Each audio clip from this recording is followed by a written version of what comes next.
Bom dia, senhor presidente, demais membros da mesa, colegas deputados, senhores e senhoras que prestigiam esta sessão, a imprensa aqui presente, a todos que nos acompanham através da Rádio Assembleia e TV Assembleia. Senhor presidente, eu gostaria de falar um pouquinho deste mês que comemora-se nacionalmente o Maio Laranja, simbolizando a luta, nosso querido ex-comandante do Bombeiro, Coronel Esli. Este mês, no Brasil inteiro, se comemora uma lei que trata de um assunto extremamente importante e delicado e que, às vezes, nos deixam estarrecidos, caro deputado Contar, que é justamente o abuso sexual infantil.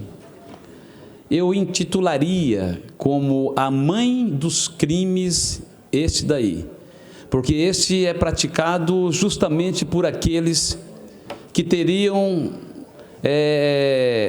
a prerrogativa única e específica de dar a proteção, a segurança, o carinho e a respeitabilidade. Segundo ponto, trata-se de alguém, Coronel Davi, que é vulnerável na sua plenitude do ponto de vista físico, do ponto de vista psíquico e do ponto de vista emocional. E eu, comemorando uma lei de nossa autoria, que muitos dos que aqui estão presentes também apoiaram, dentre os colegas, no meu primeiro mandato, estava aqui o professor Pedro Kemp, o deputado Paulo Correia e o deputado Eduardo Rocha, que hipotecaram de forma incondicional o apoio a um projeto de lei que se tornou a Lei 3.707, que trata sobre o combate à pedofilia. O tempo passou, houve essa lei nacional, intitulada como Maio Laranja, e aqui é apresentado um projeto de lei pelo colega Herculano Borges, que tem feito um trabalho brilhante no que diz respeito a levar informação à sociedade, levar palestras nas escolas, nas organizações, e agora, recentemente, a semana passada, tivemos a oportunidade, junto com o governador Reinaldo, de fazer o lançamento do Maio Laranja. Eu gostaria muito, senhor presidente, de ter trazido aqui o doutor Guilherme Celdes, que é um procurador de Justiça da República, procurador da República, que tem alguns livros, deputado Pedro Kemp, que trata desse assunto e que um deles, na minha avaliação, extremamente importante, que ajuda na qualificação justamente dos profissionais que atuam com crianças e adolescentes, que são os professores.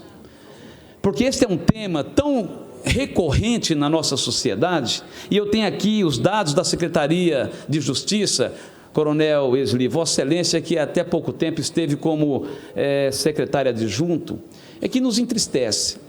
E nos entristece ainda de saber, João Henrique, que apenas 10% das pessoas que são vitimizadas que chegam às autoridades policiais.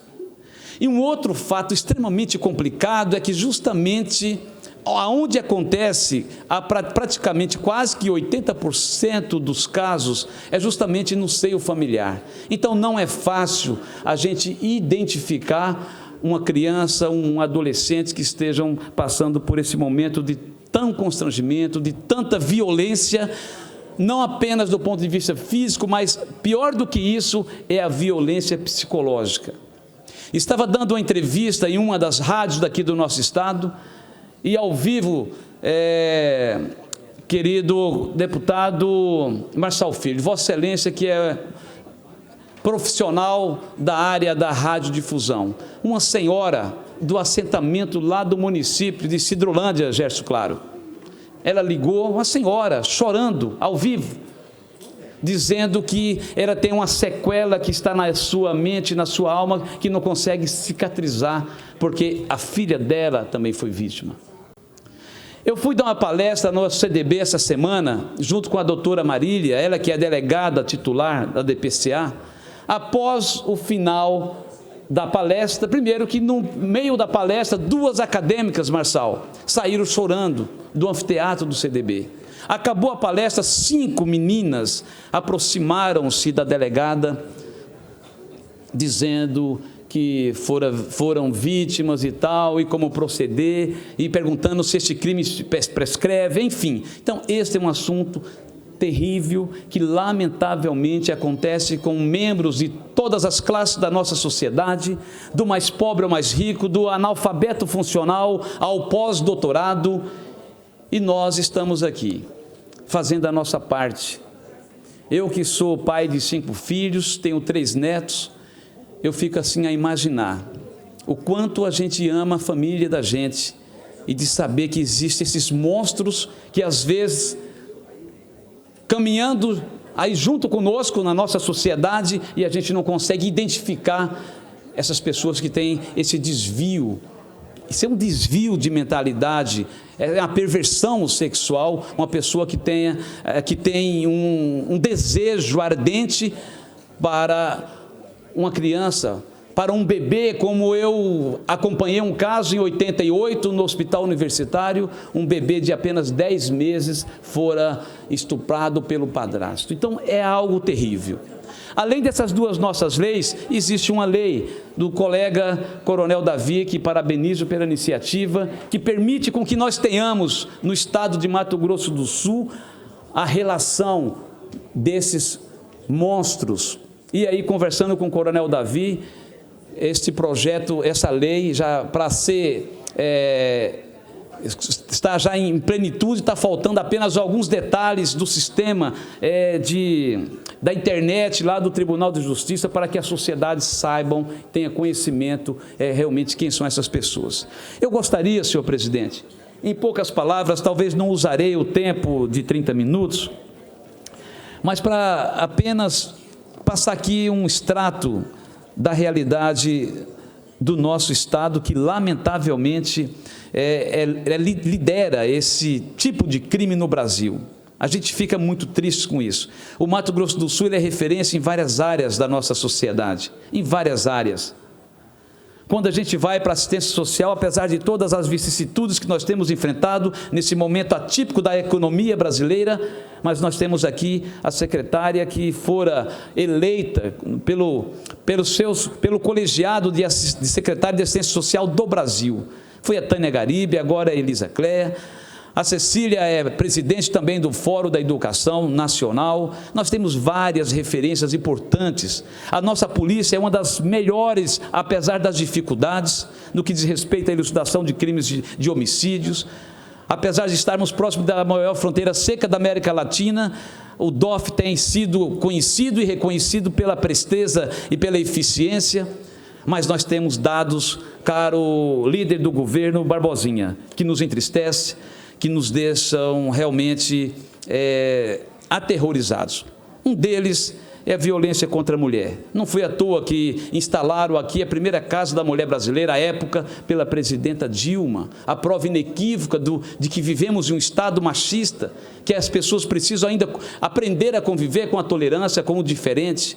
E este ranking que nos envergonha, que nos entristece, e nós que temos filhos, que sou avô, também a gente fica irritado com isso, de saber, Marçal, e já passarei a parte a Vossa Excelência, de ter alguém que tenha a coragem de abusar de um bebê, de uma criança indefesa, que não sabe do que está acontecendo, que não sabe o porquê, às vezes até acha que é normal, porque não tem como discernir o bem do mal. O Mato Grosso do Sul hoje lidera, lamentavelmente, esse número de crimes que, como eu disse, se nós pudéssemos intitulá-lo, este sim seria o crime dos crimes, ou a mãe dos crimes, porque ofende aquele que realmente é indefeso na sua plenitude do ponto de vista físico, psíquico e emocional. É com alegria que ouço Vossa Excelência. Quero parabenizá-lo pelo tema, ele é sempre atual, infelizmente. Mato Grosso do Sul é o estado, como Vossa Excelência bem salientou, o estado onde mais acontecem casos de abuso sexual, de violência contra crianças. Nós aprovamos aqui a Frente Parlamentar da Criança e Adolescente, do qual eu sou coordenador, principalmente movido por essa questão. Como Vossa Excelência bem salientou, eu sou um profissional da comunicação desde que me entendo por gente. E coloco sempre em meus programas de rádio essa questão. E sempre que uma história é contada que envolve pedofilia, várias outras pessoas citam seus exemplos, contam as suas experiências, que são inúmeras, são muito grandes. Quando nós colocamos um caso no ar, várias outras pessoas mandam para mim através do WhatsApp, mas são inúmeras, centenas, dizendo: isso aconteceu comigo quando era criança, ou está acontecendo comigo agora. É algo assim alarmante o número de casos de abuso sexual contra crianças e adolescentes. E o mais estarrecedor disso é que, na realidade, o número de pedófilos, que a gente pode chamar de pedófilos, é pequeno diante do número de abusos sexuais. Aquela pessoa que é considerada pedófila é cerca de 15% ou 20%, se não me engano. É um percentual bem pequeno dos casos que acontecem de abuso sexual. Isso quer dizer o seguinte, que a maioria dos casos é de pessoas acima de qualquer suspeita. A pessoa não está relacionada entre aquelas que cometem isso contumazmente, que já foram diagnosticadas por pedofilia, que tem algum problema mental, algum desvio, que se possa dizer que é um abusador. Então, isso é muito mais preocupante, porque significa que aquelas pessoas que estão ao lado dessas crianças, muitas vezes para cuidá-las, para protegê-las, podem ser potenciais abusadores, tanto homens quanto mulheres. Então, é o padrasto, por exemplo, que a mulher, ela tem a sua viuvez precoce, ou ela se separa do marido, ela tem direito a um novo relacionamento. E, às vezes, ela se casa com um homem que não tem nenhum tipo de problema como esse. No entanto, ela tem uma filha e esse cara, com o passar do tempo, acaba abusando da filha dela. Avós, tenho muitos casos e relatos de avós que praticam esse tipo de crime sexual também, que são abusadores. Então, a vigilância, ela tem que ser constante, principalmente por parte dos pais, e especialmente das mães, porque as mães, elas são muito mais presentes na vida das filhas, principalmente. E elas têm que perceber isso, têm que ficar monitorando o comportamento da criança. Se a criança tem medo quando vê o padrasto, ou vê o avô, ou vê o pai. Se muda o comportamento dela ou não. Porque muitas vezes ela, com medo, ela acaba não denunciando, não falando nada, por vergonha ou por medo. Então é importante também esse trabalho que Vossa Excelência faz, que o deputado Herculano também faz, de divulgação, para que as crianças saibam como agir nessa situação. Então é um assunto muito sério, é o crime dos crimes, como Vossa Excelência falou. Acho o crime mais hediondo que existe. Não tem explicação para uma pessoa ter libido, ter desejo por uma criança. Por um bebê, então, é impossível a gente imaginar que alguém possa fazer isso. Mas existe, faz parte do nosso cotidiano, e infelizmente o nosso estado do Mato Grosso do Sul é recorde. Então nós não podemos deixar esse assunto morrer. Esse tema tem que estar sempre em relevo aqui na nossa Assembleia. Muito obrigado. Eu agradeço uma parte bem elucidada por Vossa Excelência e gostaria, deputado Marçal, de falar aqui um relato que nós recebemos da Secretaria de Justiça do nosso estado. As ocorrências de pedofilia registradas no Mato Grosso do Sul. Em 2018, foram 137 ocorrências de pedofilia registradas, sendo 24 flagrantes. Destes, 70 casos foram elucidados. Até abril de 2019, foram 61 ocorrências de pedofilia, sendo 11 flagrantes e 22 casos elucidados. Ocorrências de estupro. Espante os colegas e os senhores e as senhoras que prestigiam essa sessão. Ocorrências de estupro infanto-juvenil registradas no estado, em 2018 foram 1.752 ocorrências de estupro e 839 vítimas tinham menos, deputado Pedro Kemp, de 11 anos. Menos de 11 anos.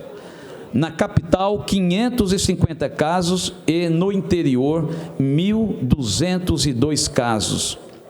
Ocorrências de exploração sexual infanto-juvenil. Em 2018 foram 11 casos registrados, todos no interior. Relatório de procedimento realizados na Delegacia Especial de Proteção à Criança e Adolescente, 2018. 8.038 pessoas foram atendidas na DPCA, 2.401 boletins de ocorrências foram registrados, 1.733 procedimentos encaminhados à Justiça e 1.477 crianças foram atendidas no setor psicossocial da Delegacia Especial de Proteção à Criança e Adolescente. Deputado Barbosinha, esse aqui é um relatório da Secretaria de Justiça que Vossa Excelência há pouco tempo conduziu com muita eficiência. Segundo as autoridades da área, diz que a média de 10%, 12% são as pessoas que têm a coragem de fazer a denúncia. Imagine o que não tem acontecido no dia a dia, na calada da noite, na calada da madrugada, dentro do asilo inviolável, como diz a nossa Constituição Federal, onde, em tese, esta criança, esse adolescente teria que ter a segurança unilateral dos seus pais, justamente onde acontece a barbárie, onde acontece esse tipo de atrocidade. Então, se apenas 10% é que chega, 10%, 12%, esse número aqui já é de espantar. Aliás, se fosse apenas um no território sul-mato-grossense, se fosse apenas uma criança tendo o seu direito tolhido de exercitar na sua plenitude a sua infância, o momento mais importante da vida, que é o momento da formação, já seria desagradável. Mas aqui a gente vê que são milhares de casos entre pedofilia, estupro e abuso sexual. É lamentável e esta casa tem feito o que pode, tanto que eu disse aqui há pouco, apenas 3 exemplos de 3 leis oriundas, fruto do trabalho desta casa, uma do deputado Coronel Davi, uma do deputado Herculano, e essa outra minha, que já é de algum tempo, desde o primeiro mandato, que tive a oportunidade de falar desse tema em mais de 60 municípios. E a gente percebe que cada vez mais é preciso que a sociedade esteja atenta, porque talvez o seu filho nunca passou por isso, talvez o seu vizinho nunca passou por isso, mas é possível que um dia alguém da sua família, talvez o seu neto ou o seu tataraneto, poderá ser vítima de um monstro que está aí solto na nossa sociedade, e muitos deles, como disse aqui o Marçal Filho, vivendo de forma tranquila, uma vida normal. Às vezes pode ser um professor, às vezes pode ser alguém da justiça, alguém da área eclesiástica, como eu ouvi um caso essa semana no Jardim Aerorancho, um cidadão que veio do interior para ajudar uma igreja, deputado Pedro Kemp.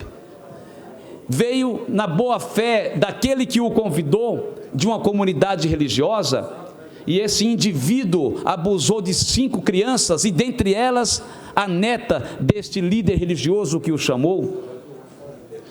Então, pessoas que em tese são pessoas normais, pessoas comuns, mas que na verdade são cordeiro travestido de monstros. É com alegria que ouço aqui o nosso amigo Barbosinha.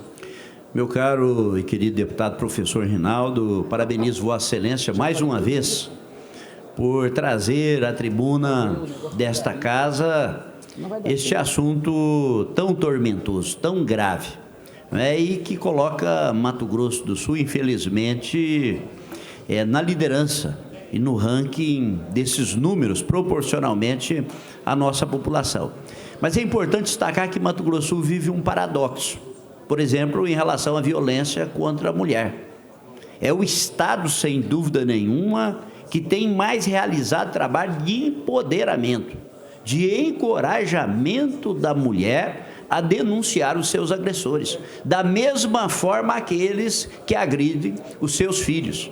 Então, a criação das delegacias da mulher, que precisa de ser ampliado, nós temos hoje em todas as regionais do Estado, mas precisa ser levado aos médios e, no futuro, estruturas especializadas também dentro dos pequenos municípios, para que a mulher, a criança, possa ser acolhida de forma técnica, porque a violência em si, ela já é uma coisa monstruosa, e às vezes o abordar o enfrentamento dessa questão é outra violência que se pratica novamente se você não ter à sua frente uma pessoa especializada na abordagem, no tratamento desse assunto, no diálogo com a criança. Como se conversa com uma criança? Você precisa ter especialistas, técnicos, psicólogos, pessoa que na vivência do dia a dia sabe como lidar e tirar da criança as informações que às vezes não é de uma forma clara, não é uma linguagem clara, é por sinais, é por gestos, não é? É por questões periféricas que você consegue atingir aquele resultado, para que o agressor efetivamente seja levado aos tribunais. E aí outro aspecto, não é? Que é um contraste aqui no Mato Grosso, nós temos números expressivos, mas também o índice de resolução no Mato Grosso do Sul supera todos aqueles do resto do país em termos de violência, elucidação de homicídios, não é? Então são aspectos que devem ser ressaltados, mas que, finalizo dizendo, da importância de trazer a essa tribuna esse debate. Esse assunto precisa ser discutido nas escolas, nas igrejas, nas associações. Isso é um aspecto cultural. É preciso de empoderar, através de ações como, por exemplo, do PROERD, a criança saber o que pode, quem pode lhe tocar, aonde pode tocar, como ela deve, com quem ela deve conversar. São questões extremamente importantes que, trazida ao debate na Assembleia, ela amplia para a sociedade e cria mecanismos de defesa dessas pessoas que precisam de um amparo de Estado. Parabéns a Vossa Excelência. Eu agradeço, insiro no meu pronunciamento na íntegra a parte de Vossa Excelência, e Vossa Excelência falou com muita propriedade. Se esta criança, se esse pré-adolescente, ele é encurralado pelo medo e pela ameaça daquele que o agrediu, e muitas das vezes é gente, em tese, que tem autoridade sobre ela, nada melhor do que nós trabalharmos na perspectiva de levarmos conhecimentos, levar essa palavra que você, o empoderamento, para essa criança que hoje, cada vez mais cedo, crianças, por exemplo, de 5 anos, tem criança com 5 anos que você não tem ideia da capacidade de interpretação que ela tem. Então, nós precisamos sim fazer esse trabalho, e é por isso, caro líder do governo, meu amigo Barbosinha, que eu infelizmente não consegui agenda com este procurador da República, que tem um trabalho brilhante, que tem livros escritos, Dr. Guilherme Celso, e que na verdade um deles fala sobre a capacitação para o profissional que atua com a criança. Já entrei em contato com ele, quero ver se nós consigamos aí uma agenda para o mês de maio do ano que vem. Ele está dando palestra em várias regiões do Brasil, não tinha agenda para esse ano aqui. Mas eu quero agradecer de coração e fazer aqui mais uma vez um elogio à nossa polícia sul-mato-grossense. Tanto o Corpo de Bombeiros, como a Polícia Civil, a Polícia Militar, muitas das vezes ela extrapola os limites típicos da sua função e acabam ajudando em projetos lindos e maravilhosos no que diz respeito à formação e principalmente falando de cidadania. E aqui o deputado Barbosinha deu alguns exemplos. Eu gostaria, senhor presidente, de, ao finalizar a minha participação, de dizer que hoje comemora-se o Dia do Gari. Existe aqui uma lei também de minha autoria, deputado Marçal, instituindo no Mato Grosso do Sul o Dia do Gari. Alguém pode dizer assim, o Dia do Gari, o Gari, e muitos até de forma pejorativa, o lixeiro, é esse mesmo. É justamente esse cidadão que em país de primeiro mundo, deputado Contar, ele tem realmente o respeito que lhe é merecedor. Aqui no Brasil nós vivemos em um país das discriminações. A mulher é discriminada, o índio é discriminado, o negro é discriminado, o idoso é discriminado, não tem muitas das vezes os seus direitos garantidos, mas o gari também é discriminado. Quem não lembra de um jornalista famoso que fez uma uma brincadeira equivocada quando um gari no Rio de Janeiro, com a vassoura em punho, desejando feliz ano novo, e esse jornalista famoso, ele diz, olha só quem está desejando feliz ano novo ao povo brasileiro, o gari, o lixeiro. Pois não, Coronel Davi? Permitam uma parte, deputado Rinaldo. Com certeza, posso. Apenas para cumprimentar Vossa Excelência, por conta do seu trabalho num tema tão importante para a nossa sociedade, e a nossa responsabilidade aqui como integrante do parlamento de realmente tratarmos de políticas públicas que possam em algum momento servir como anteparo a essa grave questão da exploração sexual de crianças e adolescentes.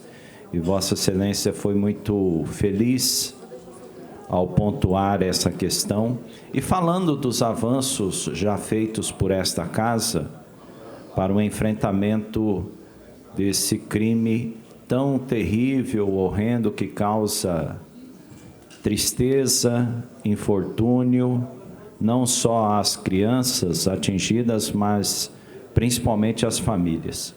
E me junto a Vossa Excelência ao dizer que quando nós apresentamos nessa casa o projeto que criou o Cadastro Estadual de Pedófilos e que teve grande ajuda por parte de Vossa Excelência, foi nesse sentido de criarmos mais um instrumento para a sociedade ter à sua disposição algo que pudesse prevenir a ocorrência desse crime.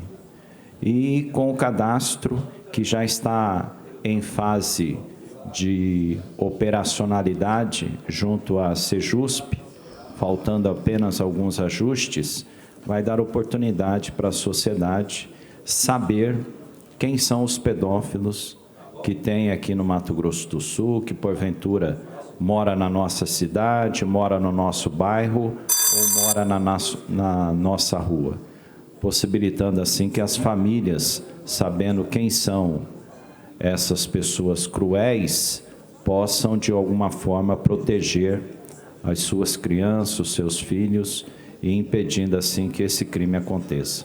E junto aqui a Vossa Excelência de cumprimentar também o deputado Herculano Borges, que é autor do projeto que criou o Maio Laranja, e que mostra a sensibilidade desta casa e a responsabilidade de nós realmente tomarmos medidas e ações que possam, de alguma forma, diminuir a incidência desse crime tão pavoroso. Então, me junto aí a Vossa Excelência e o cumprimento pela lembrança de um assunto tão importante para a sociedade do Mato Grosso do Sul. Eu agradeço, insiro também no meu pronunciamento a parte de Vossa Excelência e finalizo nesse 1 minuto e 50 segundos, senhor presidente, dizendo que o porquê que leva o nome Gari. Às vezes, as pessoas às vezes não têm ideia o porquê.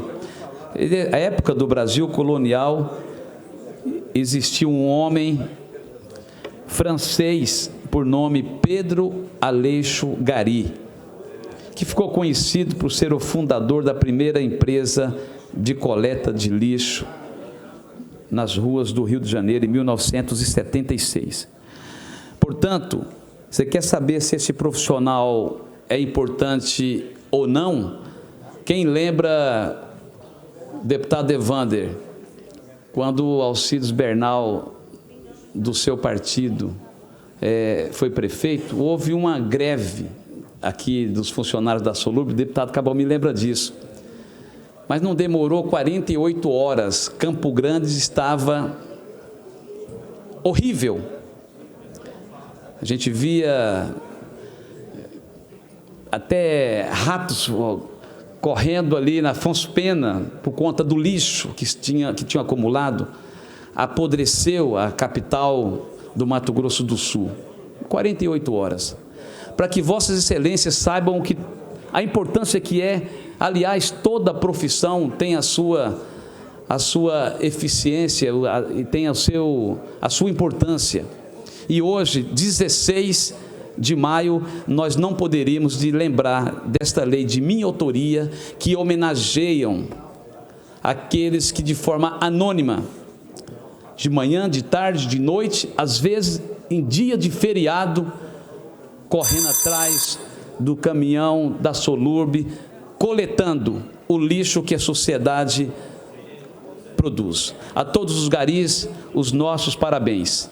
Finalizo, senhor presidente, registrando a presença aqui das lideranças do Fórum dos Servidores. Vejo aqui vários em nome do Bueno, da GPEM, Santiago. Quero cumprimentar todas as lideranças aqui, a FETEMES aqui representada, pedir a Deus que ilumine a cabeça do presidente e do ministro e que venha realmente fazer aquilo que o Monteiro Lobato disse, um dos maiores escritores brasileiros: um país se constrói, se desenvolve com homens e livros. O meu desejo é que realmente a educação, que é e sempre será a mola mestra para o desenvolvimento da nossa sociedade, o governo do Bolsonaro possa realmente rever essa situação. Agradecer aqui a presença também do ilustre advogado, ex-prefeito de Coxim, ex-deputado e nosso sempre ex-presidente, nosso querido amigo Júnior Mock. Muito obrigado, é o que tinha, senhor presidente.